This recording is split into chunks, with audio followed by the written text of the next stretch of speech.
Hello everyone, welcome you all on my YouTube channel Future Mentor. Today in this video we will discuss about environmental study. आज इस video में हम discuss करेंगे CTET 2019 के paper को और उसमें भी स्पेशली ईवीएस पोर्शन को। तो आइए हम देखते हैं ईवीएस से रिलेटेड जो क्वेश्चंस पूछे गए थे सीटेट 2019 में पेपर 1 में, उन क्वेश्चंस को हम डिस्कस करेंगे। तो सबसे पहले इस पोर्शन को स्टार्ट करने से पहले मैं आप सभी को ये बताना चाहूँगी कि सीटेट 2022 की अगर आप प्रिपरेशन कर रहे हो जो कि दिसंबर मंथ में होगा, तो इसके लिए ईवीएस पोर्शन में जो मेनली आपको फोकस करना है, जहाँ से आपको फिक्स मार्क्स मिल सकते हैं, जैसे कि इसका फर्स्ट क्या आ जाएगा कि आपको सबसे पहले मैप से रिलेटेड 1 से 2 क्वेश्चंस पूछे जाते हैं और ये फिक्स होते हैं। तो आपको एक तो मैप के क्वेश्चन के लिए मैप को अच्छी तरीके से, इंडिया का जो मैप है उसे याद कर लेना है कि कौन सा स्टेट कहाँ लाई करता है। सेकंड थिंग इज़ दैट कि आपको कुछ क्वेश्चंस जो है वो डायरेक्शन से रिलेटेड आते हैं, तो आपको डायरेक्शन की भी अच्छी नॉलेज होनी चाहिए और डायरेक्शन के लिए भी कहीं ना कहीं मैप इम्पॉर्टेंट है। तो ये 2 चीज़ें फिक्स है। थर्ड क्या है कि पेडागोगी के जो क्वेश्चंस होते हैं ईवीएस में वो डायरेक्ट क्वेश्चंस होते हैं, तो आप पेडागोगी की प्रिपरेशन कर लो और रेस्ट ऑफ द क्वेश्चंस जो हैं वो एनसीईआरटी से पूछे जाते हैं। 3rd to 5th की एनसीईआरटी से पूछे जाते हैं। तो इसके लिए मैंने आपको पहले भी बताया था कि आप एनसीईआरटी की बुक को एक बार अच्छे से रीड कर लो और फिर क्वेश्चंस को सॉल्व करो। इसके साथ ही ईवीएस की बहुत ही अच्छी प्रिपरेशन हो जाएगी। आज इस वीडियो में हम डिस्कस करते हैं कुछ क्वेश्चंस को, तो चलिए स्टार्ट करते हैं। First question is A person boarded an express train on 29th November 2019 at Surat, Gujarat for Nagar Coil, the Kerala. The train departed from Surat at a 19:45 hours and reached Nagarcoil at 11:45 hours on 1st December 2019. If the distance between Surat and Nagarcoil by train route is nearly 2120 kilometre, the average speed of the train during the journey was. आपसे क्या पूछा गया है? Average speed. तो आपने basic मतलब like 6th 7th 8th class में ही maths में पढ़ रखा होगा। स्पीड हम कैसे फाइंड आउट करते हैं? स्पीड इक्वल्स टू क्या होता है आपका? Distance upon time. तो इस फॉर्मूले को आपको यूज़ करना है। सेकंड थिंग, आपको ये भी क्लियर होना चाहिए कि यहाँ जो 1945 जो दे रखा है, ये जो टाइम है ये 24 आवर्स फॉर्मेट में है, तो ये एग्जैक्ट टाइमिंग क्या है? 7:45। ठीक है। और ये 29 नवंबर को चल रहा है कहाँ से? सूरत, गुजरात से 7:45 पे, और नेक्स्ट डे रीच कर रहा है 11:45 पे। कब? 1 दिसंबर को। ठीक है, 11:45 पे। तो आपको यहाँ पे सबसे पहले क्या फाइंड आउट करना होगा? टाइम, कितना टाइम लगा, और साथ में आपको डिस्टेंस दे रखा है। तो आपको स्पीड निकालने के लिए क्या करना है? Speed equals to distance upon time. आप ये वाला फॉर्मूला यूज़ करोगे और इससे आपका जो आंसर आएगा वो आएगा 53 kilometre per hour is the correct answer. ठीक है, इसको आप ऐसे क्वेश्चंस पूछे जाएंगे। सिर्फ आपको ध्यान क्या रखना है कि 24 आवर्स फॉर्मेट में होगा, उसको आपको चेंज करना है। अब आप देख रहे हो कि यहाँ पे जो गैप आ रहा है वो कितने का आ रहा है। जैसे अगर हम यहाँ पे बात करें 7:45, तो उस दिन का तो 7:45 हो ही चुका है। 7:45 के बाद जो रेस्ट ऑफ द आवर्स बचे हैं 12 बजने तक, वो प्लस जो आपका 30 नवंबर का जो 24 घंटे है उसको आप ऐड करोगे, और प्लस नेक्स्ट डे 1 दिसंबर को ये कितने बजे पहुंच रहा है? 11:45 पे, 11:45 पे नागरकोइल में पहुंच रहा है। तो ये वाला टाइम भी आपको ऐड करना है।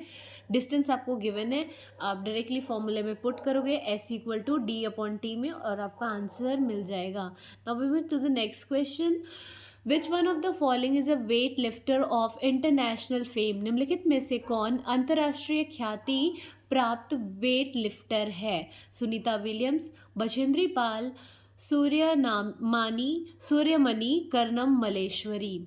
ठीक है, तो अगर आप एनसीईआरटी की बुक पढ़ोगे तो वहाँ पे ऐसे भी आपको नॉलेज होगी, है ना, लेकिन अगर आप बुक को थॉरली रीड करोगे तो वहाँ पे कर्नम मलेश्वरी की स्टोरी दी गई है। वो एक वेट लिफ्टर है ना, जो कि आंध्र प्रदेश से बिलोंग करती है, और ये दिया गया है कि वो 180 केजी तक का वेट लिफ्टिंग कर लेती है। उनके फादर जो है वो एक पुलिस मैन है, ऐसा एनसीईआरटी के बुक में दे रखा है। मैं आपके साथ बुक के पेजेस के साथ साथ डिस्कशन करूँगी नेक्स्ट वीडियो में। अभी मैं उसे प्रिपेयर कर रही हूँ, तो मैं नेक्स्ट कुछ दिनों में, in a few days, I will come with that.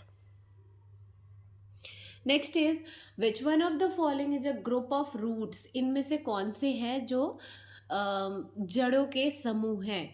Beetroot, potato, ginger. Second option is carrot, turmeric, ginger, sweet potato, radish and turmeric, carrot, beetroot and radish. तो इसका सही आंसर है option number 4 which is carrot, beetroot और radish. गाजर, चुकंदर और मूली जो है वो क्या है? जड़ों का समूह है। ये सारे के सारे क्या है? जड़ है। Desert oak is a tree which is found in. Desert oak क्या है? एक ट्री है जो कि कहाँ पाया जाता है? अबू धाबी में, ऑस्ट्रेलिया में, डेजर्ट ऑफ राजस्थान में, द डेजर्ट ऑफ यूएई में। तो इसका सही आंसर है ऑस्ट्रेलिया। एनसीईआरटी बुक में डायरेक्टली यही लिखा गया है। ईवीएस के लिए तो आप 3rd to 5th की एनसीईआरटी पढ़ जाओ, इनफ है। वो भी स्पेशली 5th की एनसीईआरटी से काफ़ी हद तक कवर हो जाएगा। Now moving to the next question, which is question number 65. Consider the following statements about Nepenthes, a plant which hunts. Nepenthes वह पौधा जो शिकार करता है के विषय में नीचे दिए गए कथनों पर विचार कीजिए। The plant is found in Australia, Indonesia and Meghalaya in India. बिल्कुल सही स्टेटमेंट है। ये भी डायरेक्ट लाइन जो है एनसीईआरटी बुक में गिवन है कि नेपेंथिस जो प्लांट है, जिसे हम पीचर प्लांट के नाम से जानते हैं, और पीचर प्लांट इसलिए कहते हैं क्योंकि इसका जो शेप है वो पीचर घड़े की तरह है। ठीक है, तो ये जो प्लांट है वो ऑस्ट्रेलिया, इंडोनेशिया और ऑस्ट्रेलिया, इंडोनेशिया एंड इंडिया में, मेघालय में पाया जाता है। It has a pitcher like shape. तो यस, अभी मैंने आपको बताया कि इसका जो शेप है वो किस आकार का है? घड़े के आकार का होता है, और इसका जो माउथ है वो लीफ से ढका हुआ है। ठीक है। It can trap and eat only a small insects. तो नो, ये सिर्फ स्मॉल इंसेक्ट्स को ही ट्रैप नहीं करता, इनफैक्ट ये फ्रॉग वगैरह को भी फंसा लेते हैं उसमें। तो ये तो गलत हो जाएगा। It emits a pleasant sound to attract small insects which get trapped and cannot get out. यह छोटे कीड़े मकोड़ों को खींचने के लिए मोहक आवाज़ निकालता है। आवाज़ नहीं निकालता है, इससे स्मेल एमिट होती है, जिसकी वजह से जो इंसेक्ट्स है वो अट्रैक्ट होते हैं। तो आपने क्या देखा कि सी और डी ऑप्शन जो है वो गलत है। मीन्स इसका सही आंसर क्या होगा? आपसे पूछा गया करेक्ट स्टेटमेंट, तो only A and B. Option number A is the correct answer. Now moving to the next question, in which one of the following states of India is Dandi seashore located where Mahatma Gandhi did his famous march before independence? Bharat की आज़ादी से पहले महात्मा गांधी ने जिस दांडी के समुद्र तट तक अपनी यात्रा, प्रसिद्ध यात्रा की थी, वह भारत के नीचे दिए गए किस राज्य में स्थित है? अगेन मैप से रिलेटेड क्वेश्चन है। दांडी कहाँ स्थित है? गुजरात में। तो इसका सही आंसर क्या होगा? गुजरात। ठीक है, option number 4 is the correct one. आपने देख लिया डायरेक्शन से भी एक क्वेश्चन, फर्स्ट क्वेश्चन जो था वो डायरेक्शन से था। Again this question is from map. तो मैप और डायरेक्शन के क्वेश्चन 2 या 3 क्वेश्चन फिक्स होते हैं। Now coming to the next one, ये वाला क्वेश्चन रिपीटेडली हर बार पूछा जाता है। High fever with shiver which can be treated with the bark of cinchona tree is. उच्च ज्वर, तेज बुखार के साथ कपकपी जिसका उपचार सिंकोना पेड़ की छाल से किया जा सकता है, वह है। तो आपको ये जो क्वेश्चन है ये सिर्फ यही नहीं पूछा जाता है, ये अगर आप रीट का भी एग्ज़ाम दोगे तो रीट में भी रिपीटेडली इस क्वेश्चन को पूछा जाता है। जब कभी भी सिंकोना ट्री की बात की जाए तो सिंकोना ट्री के बाग से मलेरिया को ट्रीट किया जाता है। तो इसका सही आंसर है malaria. Now moving to the next one, a doctor is located at X and his hospital is located at a Y. There is a no straight lane from the doctor's house to go to the hospital. Doctor जो है वो x जिस किसी doctor का घर x पे है तथा उसका अस्पताल कहाँ है, वाई पे स्थित है, और डॉक्टर के घर से अस्पताल जाने के लिए कोई सीधी सड़क नहीं है। अतः डॉक्टर पहले ए पर जाते हैं जो एक्स के ठीक पूरब में 600 मीटर की दूरी पर स्थित है। अब ऐसे क्वेश्चन के लिए आपको क्या करना होगा, सब डायरेक्शन का क्वेश्चन है तो सबसे पहले आप कुछ इस तरीके से नॉर्थ, साउथ, ईस्ट और वेस्ट बना लोगे। नेक्स्ट, डॉक्टर जो है वो क्या कर रहे हैं, घर से अस्पताल जाने के लिए कोई सीधी सड़क नहीं है तो क्या कर रहे हैं, डॉक्टर पहले ए पर जाते हैं जो एक्स से पूरब में 600 मीटर की दूरी पर स्थित है। X, suppose this one is x, तो एक्स से पूरब में आपको कहा गया है। एक्स से पूरब कहाँ होगा ये अगर एक्स है तो एक्स से हम पूरब में जाएंगे, मीन्स डॉक्टर कहाँ आ रहे हैं, किस डायरेक्शन में, यहाँ आ रहा है, 600 मीटर की दूरी पर आ रहे हैं। फिर वह बी पर जाते हैं जो ए के ठीक दक्षिण में 450 मीटर की दूरी पर स्थित है। अब इस पॉइंट से वो कहाँ जा रहे हैं, साउथ में, और वो कितने डिस्टेंस पे जा रहे हैं, 450 मीटर पे। नेक्स्ट क्या है, फिर वह सी पर जाते हैं जो बी के ठीक पश्चिम में है। बी पॉइंट आपका ये आ गया और बी से वो कहाँ जा रहे हैं, सी में, और वो किस दिशा में है, पश्चिम में, मीन्स इधर। और कितना डिस्टेंस वो चल रहे हैं, यहाँ से 120 मीटर की दूरी पर जा रहे हैं। अंत में वह वाई पर अपने अस्पताल पर पहुंचते हैं जो सी से ठीक उत्तर में 90 मीटर पे है। और सी से, अब ये सी वाला पॉइंट आ गया आपका, अब इसके उत्तर में 90 मीटर पे है। तो आपसे पूछा जा रहा है कि अस्पताल के सापेक्ष डॉक्टर की सही दिशा क्या है, अस्पताल से डॉक्टर की सही दिशा क्या होगी। ये देखो ये वाली लाइन आ रही है इन दोनों के बीच में, तो यही इसका डायरेक्शन है। डायरेक्शन क्या आ जाएगा, ये बीच वाले डायरेक्शन को हम क्या कहते हैं, नॉर्थ ईस्ट। तो इसका सही आंसर क्या होगा, north east, option number first. Now moving to the next one, Cheraw is a dance form of the people of. Cheraw नाच कहाँ के लोग करते हैं, तो ये भी डायरेक्ट लाइन है एनसीईआरटी से, और डांस फॉर्म से भी एक क्वेश्चन आता है। तो चिराओ जो है वो मेघालय के लोग करते हैं, तो इसका सही आंसर आ जाएगा Meghalaya. Next one is neighbouring states of Tamil Nadu are. Tamil Nadu के नेबरिंग स्टेट्स क्या है, अगेन मैप का क्वेश्चन है। अगर आपको मैप प्लान है आप डायरेक्टली इसका आंसर कर पाओगे। आंध्र प्रदेश, ओडिशा, कर्नाटका। ओडिशा तो बहुत ऊपर है तो ये तो ऐसे ही गलत हो गया। नेक्स्ट है केरला, आंध्र प्रदेश एंड महाराष्ट्र। महाराष्ट्र भी अगेन काफ़ी ऊपर है इसके comparatively. Next is Karnataka, Chhattisgarh and Kerala. तो यहाँ तो कोई मैच ही नहीं है, छत्तीसगढ़ इन दोनों की बाउंड्री से तो कभी टच कर ही नहीं सकता। The last one is Andhra Pradesh, Kerala and Karnataka is the right answer. So option number 4 is the correct one. Now moving to the next. अब आप देख रहे हो पेडागोगी से रिलेटेड क्वेश्चन है। एक और चीज़ मैं आपको बता दूं, एनसीएफ से रिलेटेड जो क्वेश्चन है, हर सब्जेक्ट की जो एनसीएफ है वो अलग अलग है। अलग अलग इन द सेंस कि उसमें कुछ चीज़ें जो हैं वो अलग होगी, बाकी तो जो एनसीएफ की गाइडलाइंस है वो सारे सब्जेक्ट में सेम है।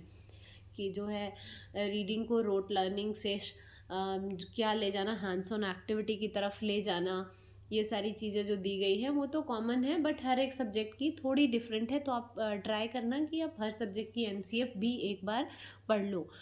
तो उसमें क्या दिया गया है, एनसीएफ 2005 के अनुसार निम्नलिखित में से क्या प्राथमिक स्तर पर पर्यावरण अध्ययन शिक्षण का उद्देश्य नहीं होना चाहिए। अब क्वेश्चन में नहीं आ गया, नो, तो आपको इसको ध्यान में रखना है कि नहीं पूछा जा रहा है। To nurture the curiosity and creativity. जब ये क्यूरियोसिटी एंड क्रिएटिविटी की बात आ गई तो ये तो एनसीएफ कहता ही है कि बच्चों में सृजनात्मकता, क्यूरियोसिटी, जिज्ञासा को बढ़ावा देना है, तो ये तो कभी भी नहीं हो सकता। Second one is to engage the child in exploratory and hands on activity. Again इसकी बात की जाती है एनसीएफ में कि हैंड्स ऑन एक्टिविटी तो करवाना ही है, तो ये दोनों तो एनसीएफ में है, ठीक है। To train children to locate and comprehend relationship between the natural, social and cultural environment, तो yes इसकी भी बात की जाती है। To develop precise quantitative skills among children through understanding of environmental issues, पर्यावरण की समझ के द्वारा बच्चों में सटीक संख्यात्मक कौशल का विकास करना। यहाँ सिर्फ क्वांटिटेटिव स्किल की बात नहीं की जाती है। आप जब कभी भी एजुकेशन में बात करोगे तो वहाँ क्वालिटेटिव एजुकेशन की बात की जाती है, क्वालिटी को बढ़ाने की बात की जाती है, क्वालिटी डेवलपमेंट पे बात की जाती है। तो इसका सही आंसर क्या होगा, यही कि यहाँ ये स्टेटमेंट जो क्या है गलत है, क्योंकि इसमें क्या आना चाहिए, qualitative not quantitative. Quantitative and qualitative both की बात की जाती है, और अगर हम बात करें तो क्वालिटी इंप्रूवमेंट की बात की जाती है। तो उसका सही आंसर क्या होगा, फोर्थ, क्योंकि ये गलत है।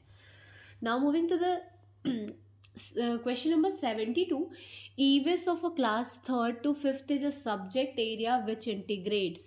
पर्यावरण अध्ययन कक्षा 3 से 5 के लिए एक विषय क्षेत्र है जो संकलित करता है the concept of issues of science, the concept and issues of science, social science and environmental education, the concept and issues of social science and science, the concept and issues of science and environmental education। तो जो 3rd to 5th तक जो EVS पढ़ाई जाती है उसमें concepts किस किस के इंक्लूड किए जाते हैं, science, social science and environmental science. ये पेटेंट क्वेश्चन है सीटेट का। जो ईवीएस के क्वेश्चन है वो मैंने आपको पहले भी बताया था, जब मैंने एक normal like how to clear CTET वाली जो वीडियो बनाई है उसमें भी मैंने आपको बताया था कि कुछ जो क्वेश्चन है, कुछ जो चीज़ें हैं लाइक मैथ्स और ईवीएस, इसमें तो कुछ भी चेंज नहीं किया जा सकता। मैथ्स हो गई, साइंस हो गई, अगर आप सेकेंड पेपर की प्रिपरेशन कर रहे हो and if you have maths and science as a main subject, तो वहाँ मैथ्स एंड साइंस में कोई चेंजेस नहीं होते हैं। बाकी अगर हम पेडागोगी की बात करें तो पेडागोगी में वेरिएशन हो सकता है, लाइक डायरेक्ट क्वेश्चन ना पूछ के इनडायरेक्ट पूछे जाए, बट ये तो बिल्कुल फिक्स है।